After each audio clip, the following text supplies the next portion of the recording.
Your Royal Highnesses, Excellencies, ladies and gentlemen, lieber Klaus, my dearest Orlena, for almost 1 year now, Ukraine has stunned the world. On that fateful February morning, many predicted that Kyiv would fall in a matter of days. But this did not account for the morale and the physical courage of Ukrainian people. Dearest Olena, you and your people, you have resisted the Russian invasion and pushed back against the aggressor, against all odds. Not even Russia's relentless attacks on civilians, and you have described them, or the specter of a brutal winter have shaken your resolve. In this last year, your country has moved the world and has inspired Europe. And I can assure you that Europe will always stand with you. Many doubted whether that European support would be so unwavering. But today, Ukraine is a candidate country to access the European Union. European countries are providing more and more critical weapons to Ukraine. We're hosting around 4 million Ukrainians in our cities, our homes, and our schools. And we have put in place the strongest sanctions ever, which leave the Russian economy facing a decade of regression and its industry starved of any modern and critical technologies. There will be no impunity for these Russian crimes.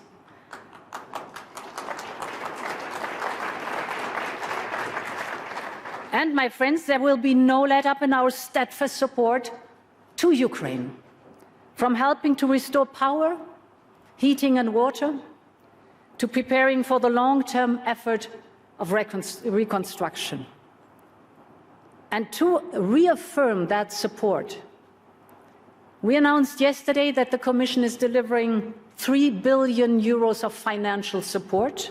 This is the first tranche of our 18 billion support package for 2023, the largest ever macrofinancial assistance to a third country.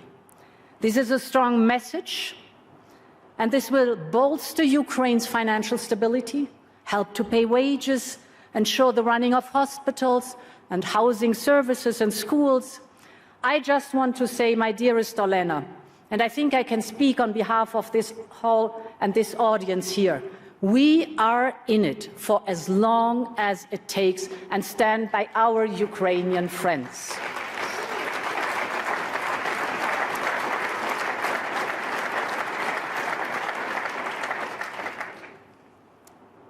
And Europe's reaction to the war is the latest example in how our union has pulled together when it matters the most. Take energy.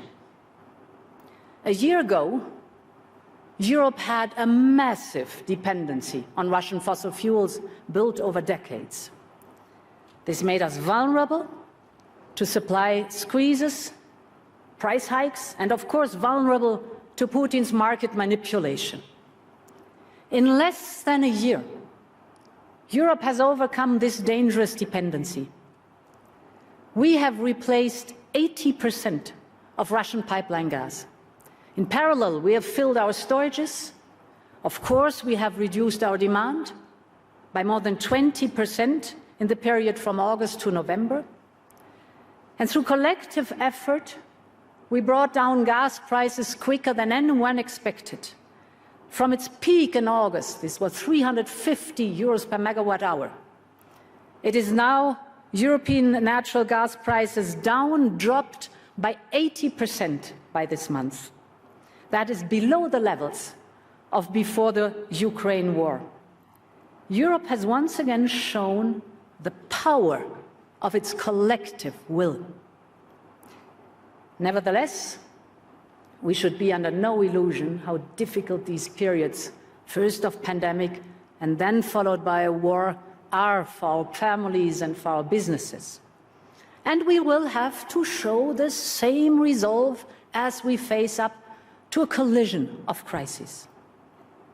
Dear Klaus, as your global risk report sets it out, we see rising inflation, making the cost of living and the cost of doing business more expensive. We see energy being used as a weapon. We see threats of trade wars and the return of confrontational geopolitics. In addition, climate change already comes with a huge cost. And we have no time to lose in the transition to a clean economy. And that's what I want to speak about. The net zero transformation is already causing huge industrial, economic, and geopolitical shifts, by far the quickest and the most pronounced in our lifetime. It is changing the nature of work. It is reshaping the nature of our industry. But we are on the brink of something far greater. Just think, in less than 3 decades, we want to reach net zero. In less than 3 decades, we have to reach net zero. But the road to net zero means developing and using a whole range of new clean technologies across our economy, in transport, in buildings, in manufacturing, in energy. The next decades will see the greatest industrial transformation of our times, maybe of any times. And those who develop and manufacture the technology that will be the foundation of tomorrow's economy will have the greatest competitive edge. So the scale of the opportunity is clear for all to see.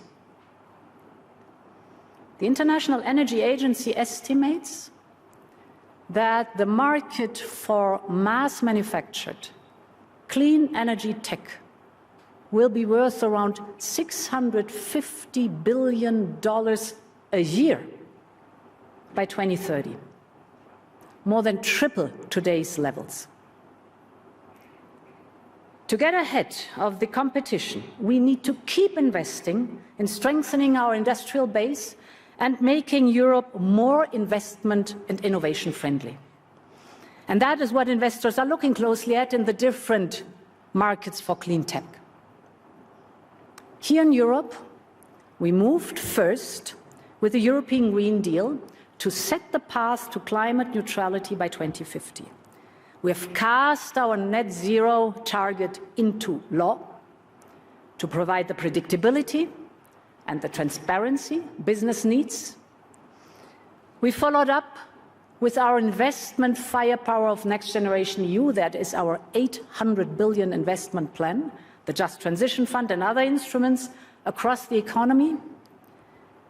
This is unprecedented investment in clean technology across all sectors of the green transition. Clean tech is now the fastest growing investment sector in Europe, doubling its value between 2020 and 2021 alone. And the good news for the planet is that other major economies are also now stepping up. Japan's green transformation plan aims to help raise up to 20 trillion yen, around 140 billion euros, through green transition bonds. India has put forward the production-linked incentive scheme to enhance their competitiveness in sectors like solar photovoltaics and batteries. The United Kingdom, Canada, and many others have also put forward their investment plans in clean tech. And of course, we have seen the Inflation Reduction Act in the United States, their $369 billion clean tech investment plan. That means that together, the European and the United States alone are putting forward almost €1 trillion to accelerate the clean energy economy. This has the potential to massively boost the path to climate neutrality. But it is no secret that certain elements, the design of the Inflation Reduction Act, raised a number of concerns in terms of some of the targeted incentives for companies. So this is why we have been working with our United States friends to find solutions, for example, so that EU companies and EU-made electric cars can also benefit from the Inflation Reduction Act. Our aim should be to avoid disruptions in transatlantic trade and investment. We should ensure that our respective incentive programs are fair and mutually reinforcing. And we should also set out how we can jointly benefit from this massive investment, for example, by creating economies of scale across the Atlantic or setting common standards. At the heart of the joint vision is our conviction that competition and trade are the key to speeding up clean tech and climate neutrality. And that means that we, Europeans, also need to get better at nurturing our own clean tech industry. We know that we have a small window to invest in clean energy and innovation and clean tech before the fossil fuel economy becomes obsolete. So we have an industry at the moment being challenged by the pandemic, supply chain issues and price shocks. We see aggressive attempts to attract our industrial capacities away to China and elsewhere.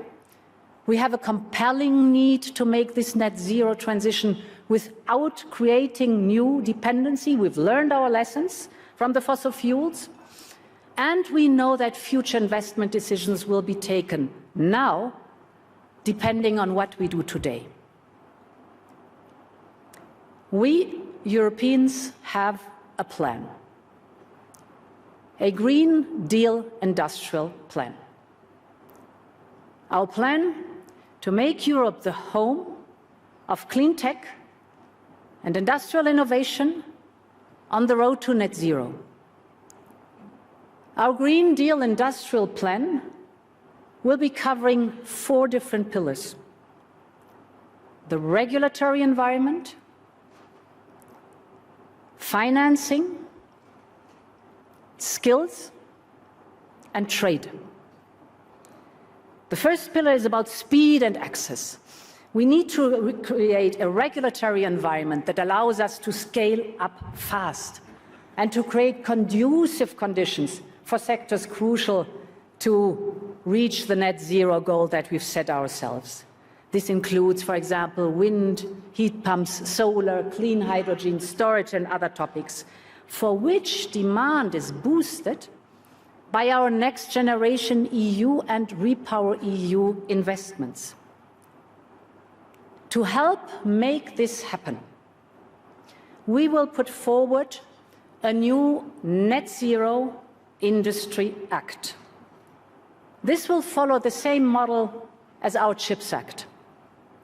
The new Net Zero Industry Act will identify clear goals for European clean tech by 2030. The aim will be to focus investment on strategic projects along the entire supply chain. We will especially look at how to simplify and fast-track the permitting process for clean tech production sites. In parallel to this Net Zero Industry Act, we will reflect on how to make important projects of common European interest, the famous IPCEIs, faster to process, easier to fund, simpler to access for small and medium enterprises and for all our member states. The Net Zero Industry Act will go hand in hand with the critical Raw Materials Act. For rare earths, which are vital for manufacturing key technologies like wind power generation, hydrogen storage, you name it. Europe is today 98% dependent on one country, China. Or take lithium, with just 3 countries accounting for more than 90% of the lithium production, the entire supply chain has become incredibly tight. This has pushed up prices and is threatening our competitiveness, so we need to improve the refining, processing and recycling of raw materials here in Europe. And in parallel, we will work with our trade partners to cooperate on sourcing, production and processing to overcome the existing monopoly. To do this, we can build a critical raw materials club, working with like-minded partners from the United States to Ukraine to collectively strengthen supply chains and to diversify away from single monopoly. This is Pillar 1, speed and access through the Net Zero Industry Act. The second pillar of the Green Deal Industrial Plan will boost investment and financing of clean tech production. To keep European industry attractive, there is a need to be competitive with offers and incentives that are currently available outside the European Union. This is why we will propose to temporarily adapt our state aid rules to speed up and simplify them. Easier calculations, simpler procedures, accelerated approvals. For example, simple tax break models. And with targeted aid for production facilities and strategic clean tech value chains to counter relocation risks from foreign subsidies. But we also know that state aid will only be a limited solution which only a few member states can use. Now, to avoid fragmenting of the single market and to support the clean tech transition across the whole Union, we must also step up EU funding. For the medium term, we will prepare a European Sovereignty Fund as part of the midterm review of our budget this year. This will provide a structural solution to boost the resources available for upstream research, innovation and strategic industrial projects. But as this will take time, we will look at a bridging solution where it is most needed to provide fast and targeted support.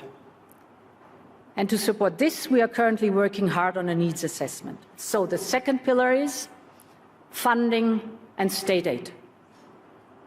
The third pillar of the Green Deal Industrial Plan will be developing the needed skills to make this transition happen. The best technology is only as good as the skilled workers who can install and operate it. And with a huge growth in new technologies, we will need a huge growth in skills and skilled workers in this sector. This will cut across all we do, whether it is regulation or finance, and will be the priority of our European Year of Skills. The fourth pillar will be to facilitate open and fair trade to the benefit of all. For clean tech to deliver net zero globally, there will be a need for strong and resilient supply chains. Our economies will rely ever more on international trade as the transition speeds up to open more markets and to access the input needed for the industry. So we need an ambitious trade agenda, including by making the most, for example, out of the existing trade agreements, for example, with Canada, or for example, with the United Kingdom, with which we are trying hard to sort out our difficulties. We are working on concluding agreements with Mexico, Chile, New Zealand, and Australia, and to make progress with India and Indonesia. And we need to restart a conversation regarding the Mercosur agreement, because international trade is key to helping our industry cut costs, create jobs, and develop new products. But by the same token, where trade is not fair, we must respond more robustly. China has made boosting clean tech innovation and manufacturing a key priority of its 5-year plan. That's good. It dominates global production in sectors like electric vehicles and solar panels, which are essential for the transition. But competition on net zero must be based on a level playing field. China has been openly encouraging energy-intensive companies in Europe and elsewhere to relocate all or part of their production. They do so with the promise of cheap energy, low labor costs, and a more lenient regulatory environment. At the same time, China heavily subsidizes its industry and restricts access to its market for European Union companies. We still need to work and trade with China, especially when it comes to this transition. So we need to refocus our approach on de-risking rather than decoupling. This means using all our tools to deal with unfair practices, including the new foreign subsidies regulation.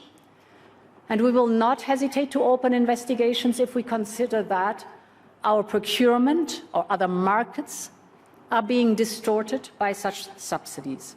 We want to cooperate, we want to work together. Climate change needs a global approach, but it has to be a fair approach and a level playing field. Ladies and gentlemen, the story of the clean tech economy is still being written. And over the years I've been coming to Davos, I've heard many times that we are on the cusp of a period of creative destruction that the economist Joseph Schumpeter spoke of. His idea that innovation and new tech replaces the old, leaving the old industry and jobs behind. In many ways, this dynamic applies to the clean tech revolution of today and tomorrow. But I believe